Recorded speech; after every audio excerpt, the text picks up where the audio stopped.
जनतेचा अधिकारनामा जाणीव हक्काची या न्यूज चॅनलमध्ये आपले स्वागत आहे।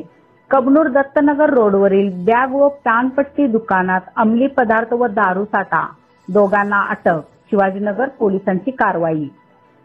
कबनूर दत्तनगर रोडवरील पायल बॅग व पानपट्टी दुकानावर शिवाजीनगर पोलिसांनी टाकलेल्या छाप्यात अंमली पदार्थ व दारूचा मोठा साठा जप्त करण्यात आला।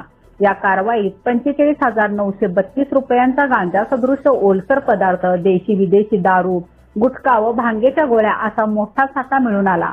पोलिसांनी या प्रकरणी उदय लक्ष्मण वसवाडे वय वर्ष 51 राहणार रिओन पेट्रोल पंप मागे व योगेश शिवराज वसवाडे वय वर्ष 30 राहणार सुतारमळा इचलकरंजी या दोघांना अटक केली आहे।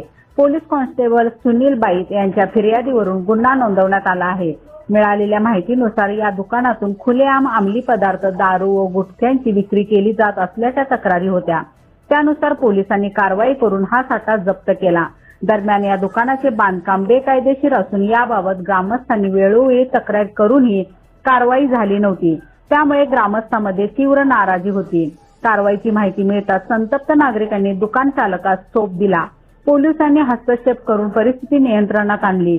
ही कारवाई शिवाजीनगर पोलीस ठाण्याचे सहाय्यक पोलीस निरीक्षक शरद वायदंडे, पोलीस उपनिरीक्षक उर्मिला खोत, रावसाहेब कसेकर, पोलीस कॉन्स्टेबल सुनील बाईत यांच्या पथकाने केली।